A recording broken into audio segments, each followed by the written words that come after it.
estos tiempos de locos.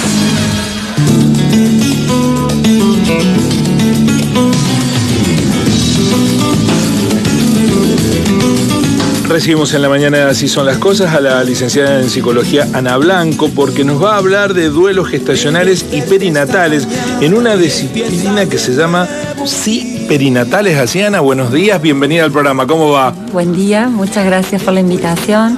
Muy bien, a pesar del día de viento. Sí, bien, nos trae bastante... un vientazo mal. ¿Es una disciplina nueva?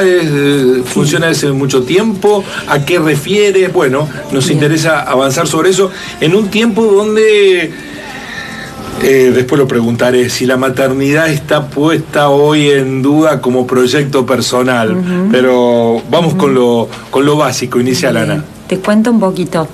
La psicología perinatal es un área de la psicología de la primera infancia, es relativamente nueva y aborda diferentes momentos, ¿no? Que tienen que ver con el con el precario de vida de un niño o una niña.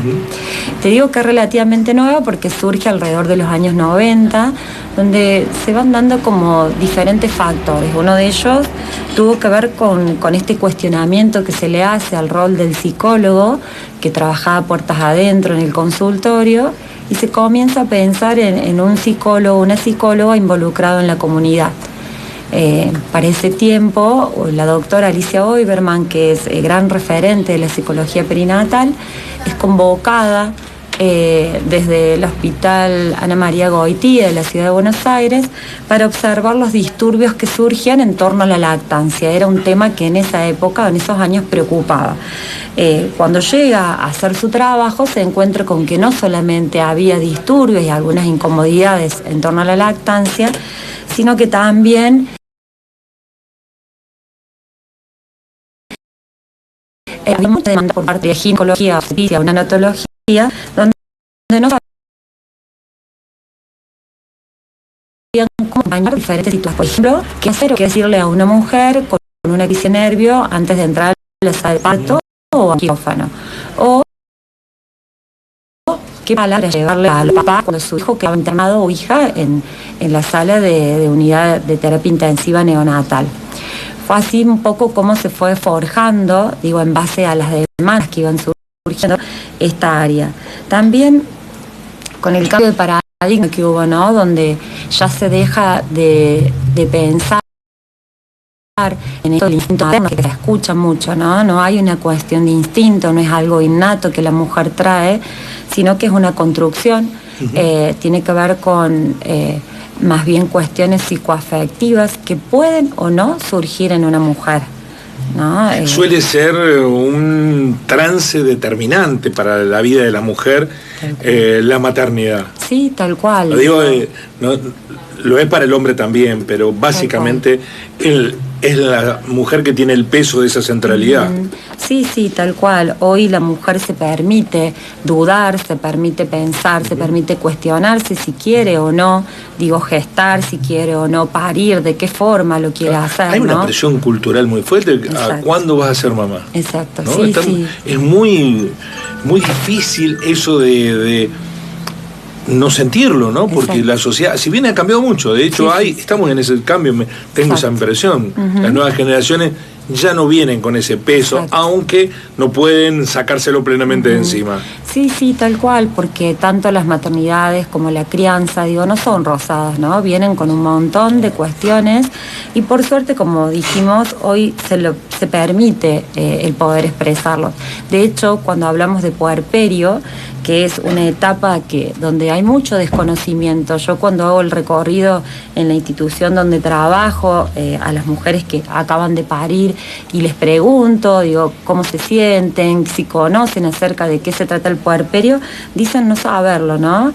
Y es una etapa muy importante porque no solo se producen cambios a nivel fisiológicos que tienen que ver con el aumento de peso, con las marcas o las huellas que deja un parto, digo, ya sea una cesárea, un parto vaginal con episiotomía, con, bueno, a veces manchas en la cara, hinchazón de tobillos, digo, todo lo que implica una gestación y un parto, sino también con un cambio a nivel lógico, ¿no? Porque las hormonas están en mucha cambia el ebullición. cuerpo de la mujer. Exactamente. Entonces, en ese cambio, sobre todo hormonal, a la mujer le pasan cosas, ¿no? Sobre todo en este tiempo hay una presión muy grande sobre la hegemonía de los cuerpos en la mujer, ¿no? Exactamente. Y ahí está también la maternidad como piedra de toque, ¿no? Es interesante esto que plantea Ana respecto de que hay instituciones que ya tienen equipos psicológicos asesorando a las mamás primerizas o a todas las mamás. Bien, te cuento que hasta lo que yo sé, creo que soy la primera que formo parte del equipo perinatal. De un equipo en Río Cuarto, lamentablemente todavía están muy cerrados, hay mucho desconocimiento, mucho temor a qué va a venir. Son las que está abriendo el camino, digamos. Creo que sí, por lo que sé, he golpeado varias puertas. Y una institución privada acá en la ciudad. Mencionémosla, el instituto. El instituto médico.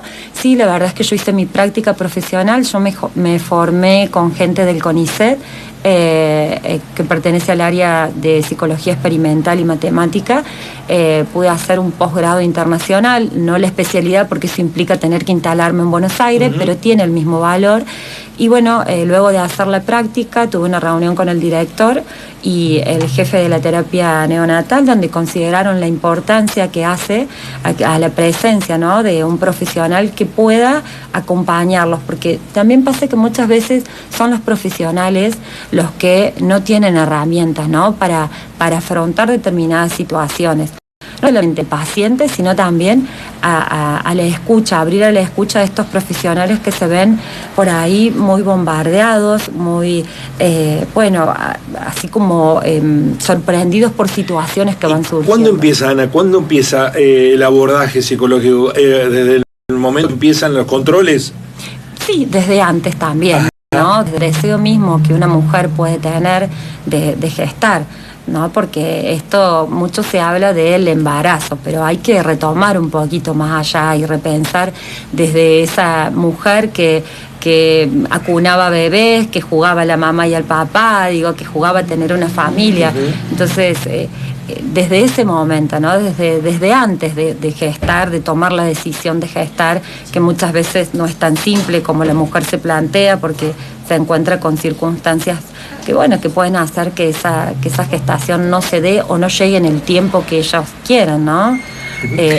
¿Y cuáles son las principales, no sé si patología, no sé si se manifiestan como patología o alteraciones en la psique que genera el embarazo y que necesitan tu acompañamiento?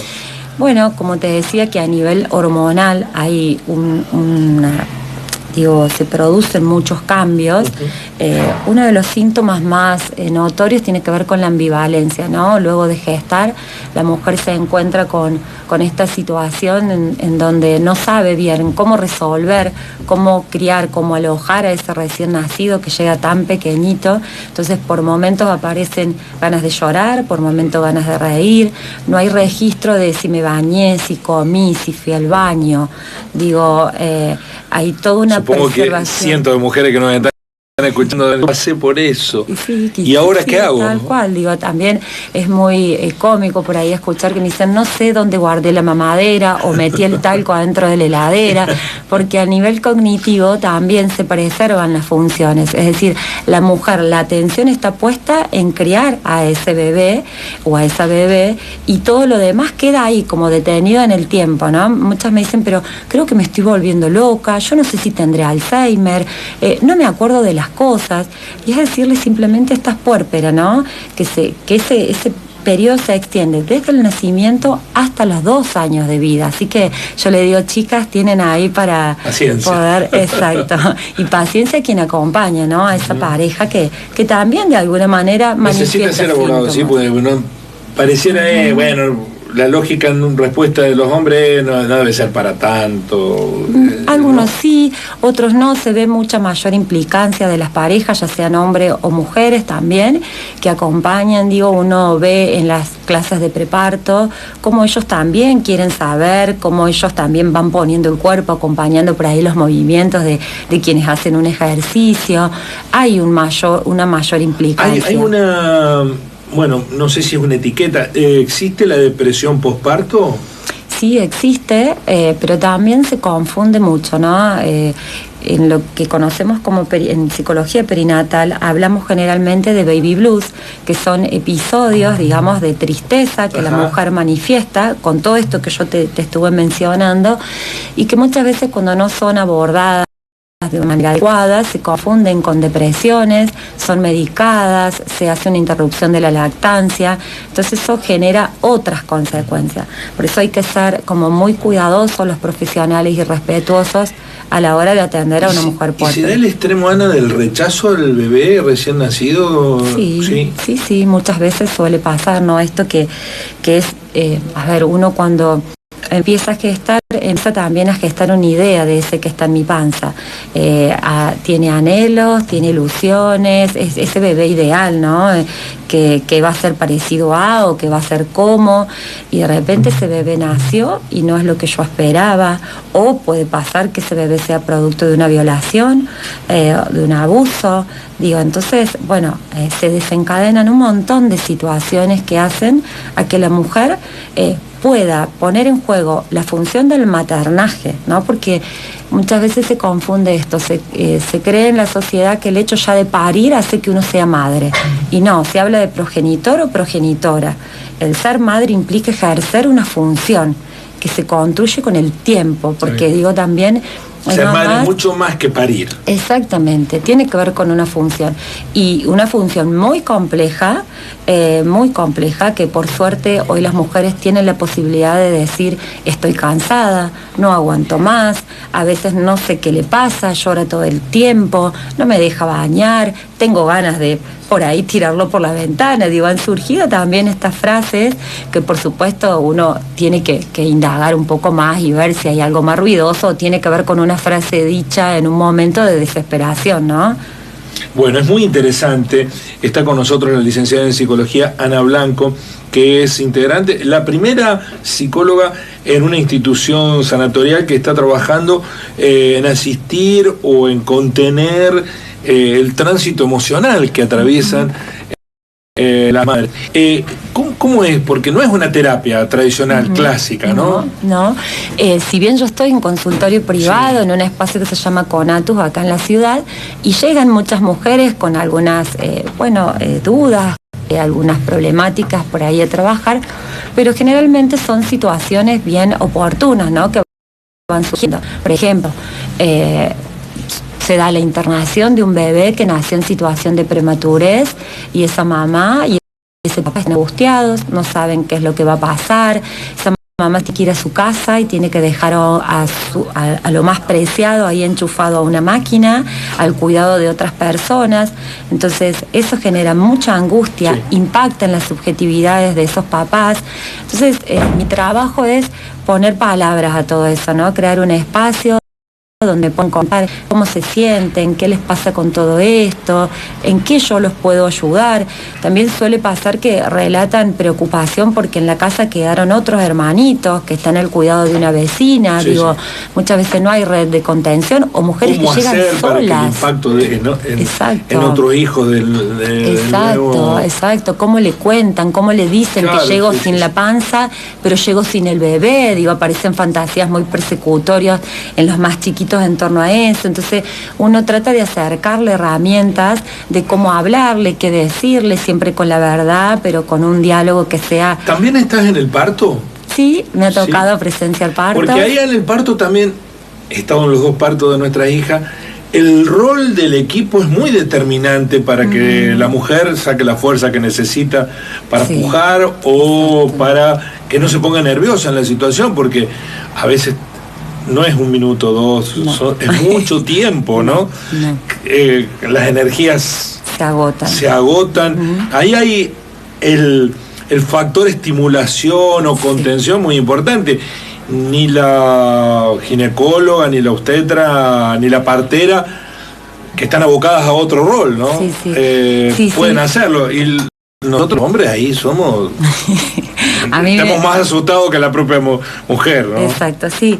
Yo tengo, por suerte, la oportunidad de poder desenvolverme en varias áreas, y el equipo que está ahí es un equipo muy humano, muy contenedor de la situación, pero muchas veces me solicitan, me dicen, mira, Ana, vení porque hay un papá con una crisis de ansiedad, no lo podemos tener y no está aportando a la mujer, o hay una mujer que de repente, no sé, 5 días antes fallece la mamá de esta mamá, entonces está en pleno duelo y bueno, se generan muchas ansiedades, momentos de mucha tensión, porque la mujer llega generalmente muy empoderada hasta ese momento, ¿no? Y todo lo que construyó se derrumba muy rápidamente. En el parto.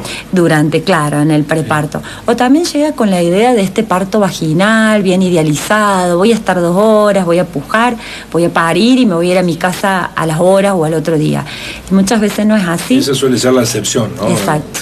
Muchas veces no es así, se dan mucho las cesáreas por diversas situaciones, y bueno, y también hay que acompañar y muchas veces trabajar con ellas esto de que fue lo mejor que podía pasarle en ese momento, ¿no? Cuando son cesáreas necesarias, ¿no? Porque también hay un uso innecesario muchas veces de esta intervención. Hoy la tecnología disponible ha reducido mucho también las ansias del bebé por nacer, ¿no? Casi se lo conoce el bebé como virtual. El bebé virtual es casi lo más cercano al bebé real. Sí. ¿Y eso ayuda o complica? Sí, digamos. Porque antes era toda una expectativa de que nazca sanito, que tenga. No, ahora hay una posibilidad de diagnóstico por imagen que es. Sí, cada vivencia es muy particular. Sí. Siempre ese hijo llega con algo que no colma mis expectativas, digo, como madre, la mayoría de las veces, ¿no? También hay patologías que no suelen verse, digo, a pesar de que tenemos toda la tecnología y uno tiende a pensar, ¿cómo puede ser, no sé, que no se vio un labio leporino? O ¿cómo puede ser que se dio la muerte de una bebé a término de gestación cuando tenía un nudo, digo, que era imposible de visualizar en esa ecografía? Entonces, si bien ayuda a calmar las ansiedades muchas veces y a irse como ahí conociendo desde otro lugar con ese bebé, también muchas veces suele ser esto que también impacta, por más que luego ese bebé que vino es lo que yo no esperaba. Bueno.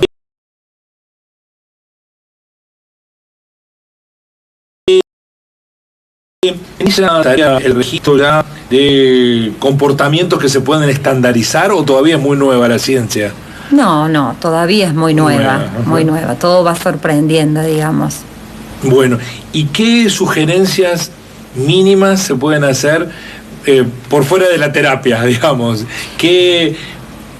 ¿Cómo prepararse para ese momento? Si es que hay una manera de ir preparando la mente.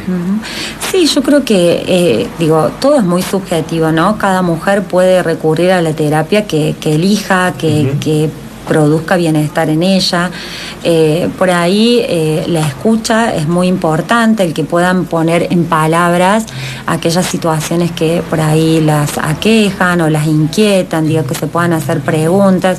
Es importante que el personal de salud pueda sacar todas las dudas, ¿no?, en torno a esas preguntas que van surgiendo, porque por ahí son como desautorizadas muchas preguntas que la mujer trae a la consulta por parte de algunos profesionales, no digo todos, pero es importante esto, que se puedan validar las emociones que van atravesando, y los espacios de la terapia suelen ser muy fructíferos para eso. Una pregunta de oyente que me parece muy atinente: si hay una duda respecto de la aceptación de la sugerencia médica de ir a la cesárea, porque hay mujeres que sienten que no son madres si no tienen naturalmente a sus hijos. ¿Hay ahí se instala una duda? Sí, totalmente, sí. Llegan mucho a la consulta en esto de ¿por qué tuve que ir yo a la cesárea si estaba todo programado para que fuera un parto vaginal? ¿Por qué si hasta la última ecografía ya estaba encajada, ya iba a salir? Pero bueno, muchas veces viene que la manito de la bebé se ubicó de tal manera que no lo permitió, que no hay dilatación. Hay mujeres que no dilatan, que tienen un embarazo sumamente saludable y llegan a la última instancia y hacen trabajos de parto de 8, 12 horas y no hay forma. Y bueno, en ese momento se prioriza la vida de la mujer, digo, que es lo que los médicos nos dicen, ¿no? Nosotros tenemos que priorizar la vida de la mujer y bueno, y se lleva a cabo ese protocolo, bueno, sosteniendo esto, ¿no? Que ellos tienen que salvar la vida de esa persona. Ha sido muy interesante, Ana. Seguramente si hubiera sido una mujer la que preguntaba, hubiera obtenido mejor información desde los interrogantes, ¿no? Porque uno se guía por percepciones generales y la poca experiencia, porque hemos tenido 2 hijos nada más, pero escuché a una madre una vez decir que lo bueno sería que naciera el segundo hijo de una. Porque ahí se tiene aprendido todo con el primero, ¿no? Claro, y no es así, ¿eh? No es así, no. Porque cada embarazo y cada parto es único, y esa mujer que parió a tal edad ya se encuentra seguramente en otra, si haya pasado un año, porque suele pasar, es otra su etapa vital, es otra su subjetividad seguramente, ¿no? Porque nos vemos atravesados por diferentes circunstancias. Que esa es una de las tareas importantes que tiene el psicólogo, la psicóloga perinatal, en indagar y rescatar, digamos, estas cuestiones más significativas que van surgiendo en una mujer y que pueden impactar y afectar muchas veces ese vínculo con ese pequeñito que acaba de nacer y que me necesita con un buen estado de salud mental, ¿no? Bueno, y además el tono que sugiere Ana te ayuda mucho también, porque si usa ese tono, calma a las fieras. Bueno, muchísimas gracias. Muchas gracias, Ana, la verdad que es muy interesante. El 15 de octubre me decías qué actividad hay.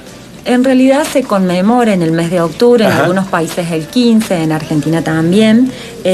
Bueno, se conmemoran los duelos perinatales y gestacionales. Se intentan que se empiecen a visibilizar porque son duelos desautorizados, son duelos invisibilizados, ¿no? Bueno, el duelo perinatal es aquel duelo que se produce cuando un bebé nace y muere dentro de los 28 días de vida.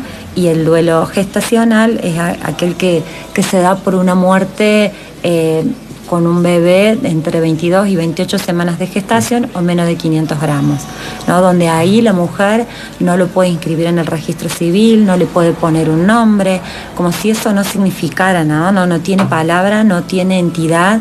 Y para una mujer, digo, desde que recibe la noticia de que está embarazada, y para un hombre también, ¿no? Que acompaña, puede ser la noticia más importante de sus vidas. Sí. Sin embargo, cuando eso se interrumpe por alguna situación, nadie, por lo menos desde la salud o desde la ley, no existe. Por eso es desautorizado, ¿no? Está invisibilizado eso. Exactamente. Muchas gracias, Ana, por venir. Muchas gracias a vos. Seguramente en una segunda oportunidad podremos tener un desarrollo más específico. Tenemos que empezar desde cero aquí para explicar de qué se trata. Ana Blanco nos visitó, licenciada en psicología, integrante de los equipos de salud del Instituto Médico, la primera en realizar asesoramiento psicológico en situaciones de duelos gestacionales y perinatales, lo que se conoce como un perinatal, de psicología perinatal. Bueno, nos alegró mucho tenerla por acá. Muchísimas gracias. Así son estos tiempos de locos.